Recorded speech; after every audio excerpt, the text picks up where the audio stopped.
Well, hello everyone and welcome. This is Mary Nunley with Create, Engage, and Succeed, along with my co-host.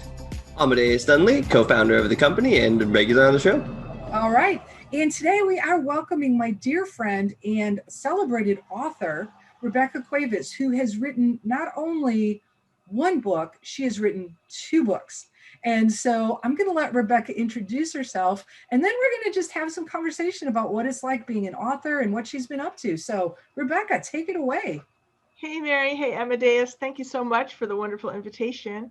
And the main book that we're here to talk about is my book called Course Design Formula, How to Teach Anything to Anyone Online, which is about creating online courses based on your unique expertise. But since Mary mentioned my other book, I'll just bring it up real quickly. So I also wrote a book called Hello World, Meet Mother Rebecca, the autobiography of a fictional Victorian know-it-all, which is I created a fictional person who is me if I were 200 years old and actually knew everything. And Mother Rebecca is here to bring wisdom and gracious solutions to life's perplexing problems, especially the type that we are all encountering in the online space. So if you need, a breath of fresh air and some motherly advice, there's always Mother Rebecca. Yes, and I know that's not our main focus, but especially given the sort of challenging time that we're living in, I really thought that this could be a great gift for somebody to just like ask Mother Rebecca, because it's been one of my favorite reads. I go back to it frequently because I love your sense of humor. Thanks, Mary. Well, why don't you tell us a little bit about yourself, and then we'll talk more about your actual what's the word? Your raison d'etre, so to speak, your course creators book. So probably many people in the group, I was an expert in my field. I have a master's degree. At that time I had one master's degree in education. Now I have two. And I had been working for many years designing education programs for public utilities and public agencies here in Southern California. So my job was to create the program from the ground up, design it, build it, and then go out and deliver it in person in schools. And I worked with, over 150,000 students in 12 school districts, over a period of 15 years. Absolutely loved what I was doing. And around 2007, I started tripping over smart boards in every classroom I went into. And I started thinking, this is exciting. We got to put this stuff online, make it available 24/7, reach more teachers. Then, I shouldn't have to lug so much equipment everywhere I go. The things I hear from other people who want to put their courses online. And I discovered that trying to do the things you intuitively do as a skilled educator online, when you haven't specifically, been trained for the online space, it didn't work. I tried things that were logical, like just digitize my existing presentation, and it wasn't engaging the same way online as it was in person. So that sent me back to school for a second master's in instructional technology. And I was on a quest to discover, how do you teach anything to anyone online? Now, my advisor would not allow me to do that as my master's project topic, which is a good thing. He made me do something very specific, very focused. And the very specific focus thing forced me into a position where I discovered the principle that does work to teach anything to anyone online, which was, I did a rapid prototyping process. So I tried creating stuff and until it broke. And then I was like, okay, why did that break? And then let me make another version, knowing what I now know about things that don't work. And I had to do that a few times, and I discovered what worked. So what doesn't work is what I just said, take your existing thing and put it online as is. What does work is to go back to the bone structure of it and understand exactly the transformation you want your learners to have. And then what type of learning is required to deliver that transformation. And then we have research from one of my favorite educational theorists, Robert M. Gagne, about different types of learning that are required to deliver different types of transformations.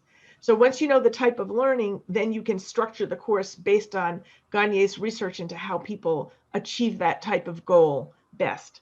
So I've set up a system that's, really simple, that's really straightforward and clear to help as a course designer, if this is what I'm trying to accomplish, this is how I have to structure my course. And it works at the course level, or even if you were just doing a YouTube video, or if you were doing a whole academy, the structure works at every scale. I've tested it now with hundreds of experts in all different fields creating courses and all different scales, and it's so exciting because all that stress and overwhelm that people feel, as an expert, you know everything about your topic and you have so much love in your heart, you want to give it all to the people, and what happens is that becomes overwhelming because anytime you try to follow a path, it leads to another path, and before you know it, you're all, going around in circles. So what this does is it eliminates all of that, and it just focuses you on exactly what needs to be in your course. I'm thinking of, Michelangelo was famously asked, how he made the statue of David. And he said, oh, it's very easy. You just look at the block of marble and then you just remove everything that isn't David. And that's easy for Michelangelo to say, one of the greatest geniuses of all time. But really what this process does is it makes you able to do that with your block of marble that is the totality of your expertise, and just to remove everything that doesn't absolutely have to be in the course to make it beautiful and elegant. So it's a, I call it not serving a whole cow, because what happens is, people really just want a steak dinner. They need something, and my apologies to any vegans. We have a vegan version of this metaphor, if you prefer. So, if they just want a tofu dinner, don't serve them a whole field of soybeans, right? So, and no animals were harmed in the making of this metaphor. We're trying to not serve a whole cow, right? So, but what happens is, the whole cow metaphor is like everything about your topic. And usually it needs to be narrowed down quite a bit to get a specific targeted result for your target audience. So there's even some market research that has to go in first. I do it more from the perspective, not of selling your course, but of understanding who your learners are, what they already know about the topic, and what they want to learn from you in this course. So that gives you your point A, your starting point. And then your point B is the learning goal that they want to achieve. So now you've got a road. Your course is going to be a road between point A and point B, delivering a transformation. And a lot of people creating courses don't realize that. They think a course is just, let me share everything I know about the topic. But you've spent 40 years learning that. And so the other really important thing, which I talk about in my book, is that think of it as if you've got a huge warehouse, a mental warehouse, filled with what you've learned in 40 years, all neatly sorted on shelves. You could find everything because, this is your life's work. You cannot transfer your entire brain storage warehouse to someone else's brain in a single course, because it has to go through a narrow doorway, which is called working memory or short-term memory. And that only allows a few things at a time through. People have to process the learning themselves. So back to our food metaphor, have to chew it, digest it, right? So you have to make it small, palatable, digestible, bite-sized, and help them process every piece. So for that processing part, we use a different aspect of Gagne's research, which is about something he calls the 9 events of instruction. And what happened was he observed really good teachers in action and said, why are they good? What are they doing right? And he discovered that all the really effective ones were doing these 9 things in a particular order. So what I've done is create a methodology where you can build those 9 things into every lesson. So you're sort of leading people through the whole, getting ready to consume the information, consuming it in small bites, digesting, processing, and storing it for future use. And so that makes your whole course, really effective and really digestible. So that's really helpful. So let me just ask a quick question about the book and about your process. Let's say that I am a brand new course creator, never built a course in my life. I just know that I've got this calling. What is the first thing that you would tell me to do or recommend for me to do? And then I know Amadeus has a question as well. So you're a brand new course creator. You've got your content, your life's work that you want to share. I've written a book, I want to turn it into a course. What's the first thing you would recommend that I do? Well, have you already read my book? No, I've never read your book. I would recommend for you to read my book then. Okay. Because the book will really explain the big ideas needed to do the skill of creating a course. Okay. In teaching that's a how-to skill, right? How to build your course. And when you're doing something complex, like creating a course, the first step is you have to understand the big ideas behind that, that go into doing that. So the first thing I would say is read my book, you'll get the big ideas. Then I would say you need to gather your ingredients that you're going to use. So your ingredients are going to be, you need your target audience. You need some people. You're not just creating a course to go out there in the void. You want it to actually reach people. So you need to know who they are. You may have to do some work to find them, and participate in groups online, or, call people up. And even if you can't find them at first, start somewhere and say, if it's not the right people, say, do you know anyone who's interested in this and that? And eventually you just get closer and closer to the people you want to reach. And then once you reach them, you have to ask them questions to understand, what they already know. Often we think people already know a lot more than they do about our topic. Occasionally it happens the other way, that, you're planning to teach a whole course and discover, oh, they already know all that. They're ready for a more advanced level. So, once you've got those ingredients, you've got your content already. You had that to begin with. Now you understand the big ideas. You've got the people you're getting ready to teach it to. And then you really don't need anything else at this point. I mean, eventually you're going to need a course platform. I love Thinkific. I recommend Thinkific because it's just so wonderful and easy to work with, but there's many platforms you could use. But you really could just use paper and pencil, or, Word docs or whatever works for you, Evernote, to organize your ideas. And then the next thing is go through the steps of the course design formula that I outline in my book, step by step, to first structure the course outline based on the type of transformation you want to deliver. And then you're going to plan each lesson using those 9 events. So that's kind of like, framing your house. That's like outlining the course. And then we're going to pick one room, like one lesson, and completely, make it livable with, the furniture and the feng shui and all that. That's the 9 events of instruction. And now you've got a process that's going to be color by numbers, because you've got your whole course outlined. You know how to create a lesson. I would suggest planning everything before you start actually creating media. And I want you to notice how different this is than how most people think they should start doing a course.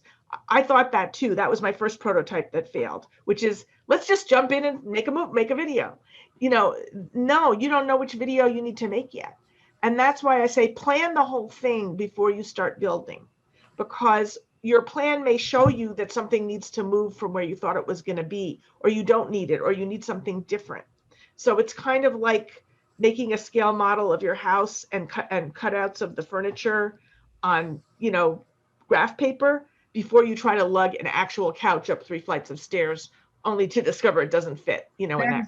Such a good point. And I think, I know Amadeus and I have seen this as well. So many people jump right into like, let me start by making my videos. And we're like, Sure. What are you trying to achieve in your course?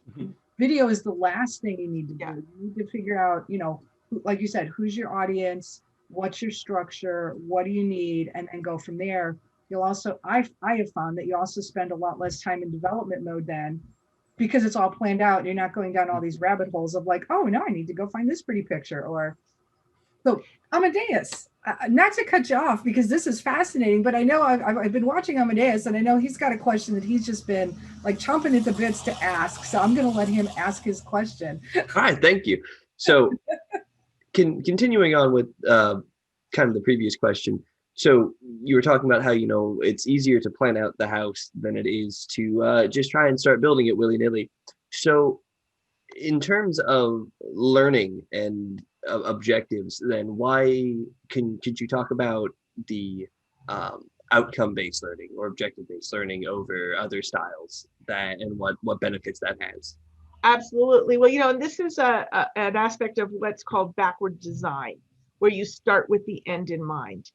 And, if you think about it, I mean, if your goal is to get to Paris and you just start walking randomly from anywhere on the Earth's surface, eventually you may get to Paris, but you may not live long enough to get to Paris. So when you're clear on your outcome, you're much more likely to achieve it. And especially because online learning offers so much less latitude than in-person learning, we have to be much more tightly focused. because there's so many distractions on the internet. It's so easy to lose people off to watching cat videos, you know? so, so, you know, people take a course. I mean, people's reason for buying a course is that they want to achieve an outcome. And, you know, you know, as opposed, there's nothing wrong with watching cat videos if your goal is just to relax and have fun, right? Or you love cats or something. But if you really want to achieve a transformation in your life, it needs to be clear what that transformation is. What I find it really, and I think this is the deep answer to your question, Amadeus, is that the real secret to the course design formula is narrowing down the one overall outcome for the whole course, the course learning goal. That's actually hard for people to do, because when I take people through this process, they start telling me a lot of subsidiary learning goals, you know, things that are part of it. And those are all important, and we'll get to those. But the course learning goal is what tells you the structure that the whole course has to have. So if, you know, you could pick a topic, you know, tennis. I mean, you could have a how-to course, how to play tennis, a mindset course, you know, adapt the right mindset for mastering tennis, a learning strategy course, you know, what's the best strategy to apply for mastering tennis, or, you know, you could have a motor skills, obviously, with tennis, you know, how to do the movements, or verbal information, you know, let's learn the history of tennis or tennis terminology. So the subject doesn't tell you the structure you're going to need. What tells you the structure is the learning outcome, you know, for the entire course. At the end of this course, people will be able to, you know, play tennis like a pro, or, you know, maybe that will involve learning tennis terms, and it'll involve learning motor skills, and it'll involve having the right mindset. But once you're clear on the overall learning objective, you can say these other things are subsidiary, and that tells us where they fit in the structure. So I hope I've answered your question. Yeah, this is a fantastic answer. Yeah. Thank you. And go ahead. No, go ahead. I was gonna say, and that is another thing that so many people struggle with. You know, we like to tell people to focus on the first of three buckets, which is like, what are the things that they absolutely have to know in order to do X? Mm-hmm. And if you can narrow it down to that, then bucket number 2 and bucket number 3, very similar to what you were saying, that's the extra stuff. But you have to know what are those must-haves. And it's funny that you picked tennis, because that's the world we've lived in for a decade.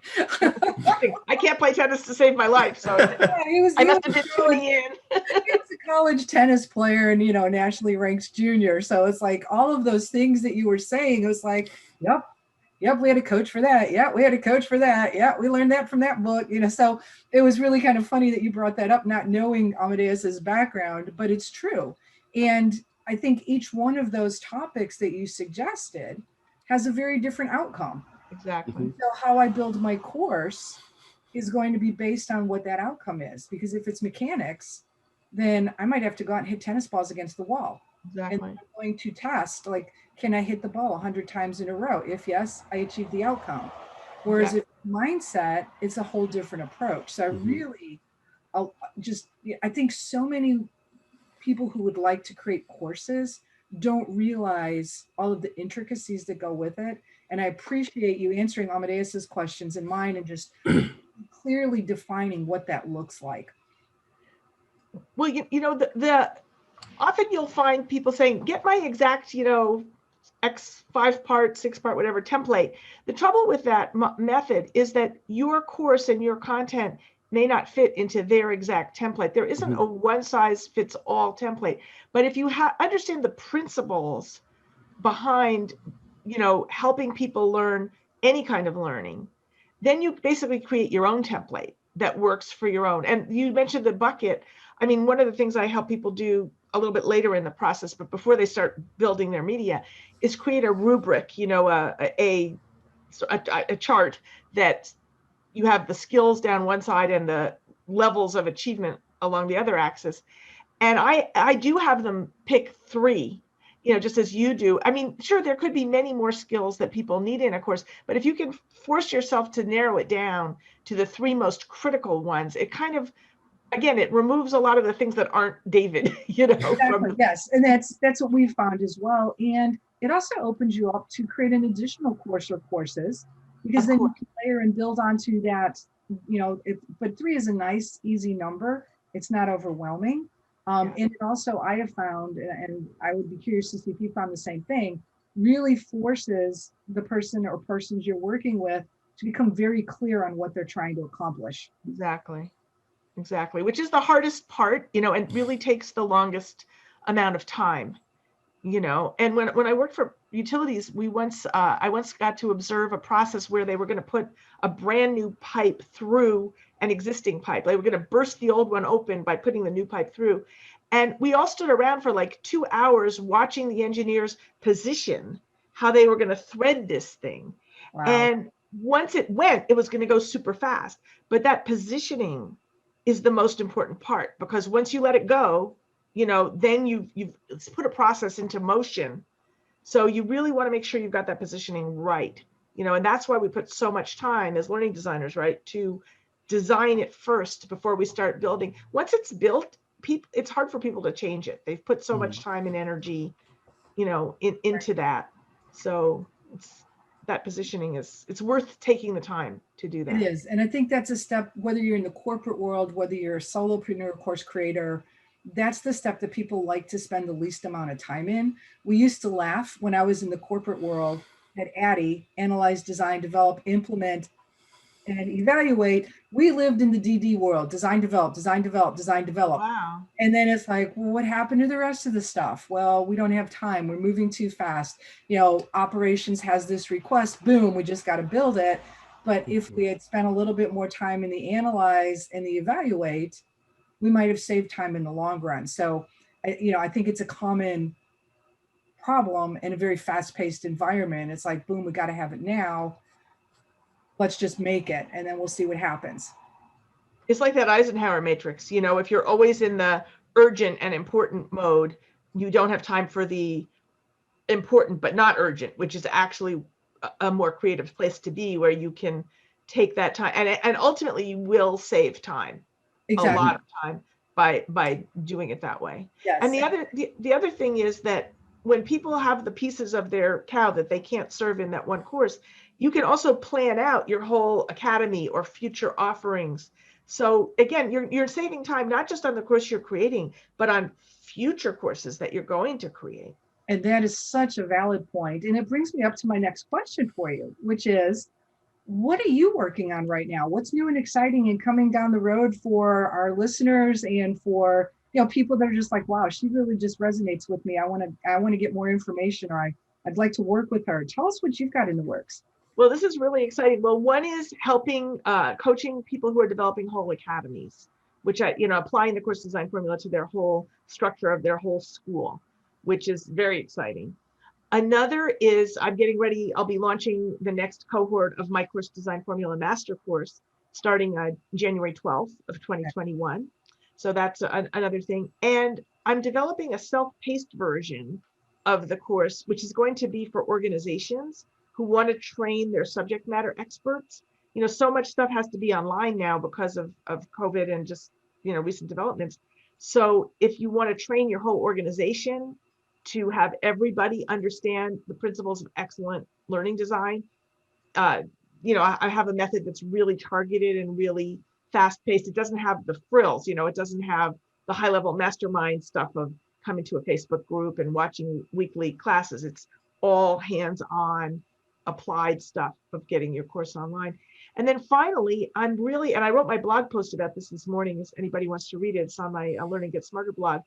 I'm excited about an application of the course design formula to help you customize your course for every single learner. So that, if you had 1,000 learners in your course, there's no way as an educator that you can make it, specific to each one. You can do it in a small group of 30 or so, but not 1,000, 10,000. But you can teach your people to customize it for themselves. So the analogy I use is like you have a high-end restaurant, that's very, you're serving people, you can only serve a small number at a time. But if you make it self-serve, now you can serve an unlimited number and have it be a very custom experience. So that's what I'm really excited about, is looking at the course design formula as a learner, and how can you go through the process from to create, in a sense, each learner, each of us can optimize our experience in any course we take. So I'm also thinking, all those courses we've all bought that we didn't finish, Right. Consider that a treasure chest. And I'm going to give you a process you can use as a learner to go through all those and remind yourself, why did I buy that? What did I want to get out of it? And how can I get what I wanted out of it? And so that I got the value out of it, even if I didn't finish the whole thing, but I'm still going to be really clear on what I want and how to optimize it. So I'm pretty excited about that because that's fantastic. Yeah, it goes in both directions. So when do you anticipate that being available to the public? Well, I'm going to make a cognitive strategy course, a learning how to learn course. That will be available soon. Okay. And that will just be a self-paced course that I'll have available on my website. I'd say maybe 2 months at the most. Wow. Okay. So right after the first of the year, roughly. Yeah. Yes, exactly. Good timing for 2021, right? Exactly. How to get the most out of any course that you want to take online. And also I'd like to make that available to course creators to give to their students, so that the student can customize their own experience in your course. Oh, I like that. We definitely need to talk when you get ready to sharing that with course creators, because I can see some real value in that. So we're almost out of time. If folks would like to get a hold of you, and I'll also post links in the description, but what's the easiest way to find you? Do they go to your website? Do they visit your blog? How can they find you online? Yeah, definitely go to my website, which is learnandgetsmarter.com, all one sentence, all lowercase, learnandgetsmarter.com. And on the blog is on the website. The courses are on the website. There's also the consulting link at the bottom of the consulting page. There's a link to book a free strategy session. As long as I have time in my schedule, I have to make that caveat. If somebody is serious about creating a course or would like to join the master course, by the way, is by invitation.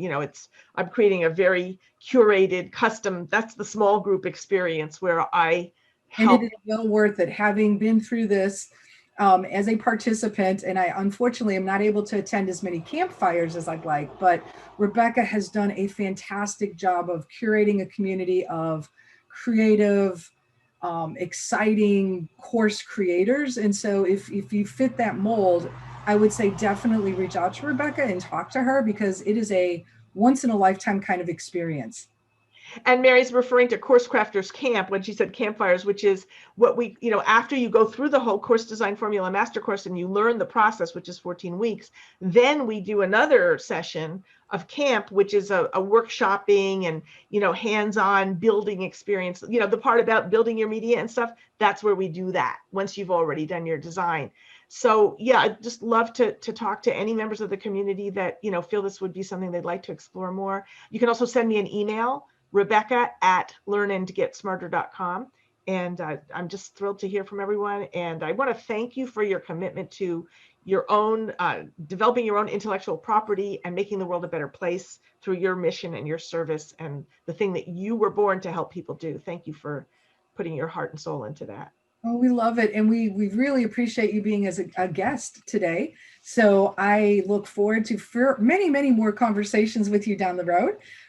This is Mary and Amadeus signing off from this week's episode of Create, Engage, Succeed. Thank you, Rebecca. Everyone have Thanks for joining us. Thanks for having me. Bye. Bye.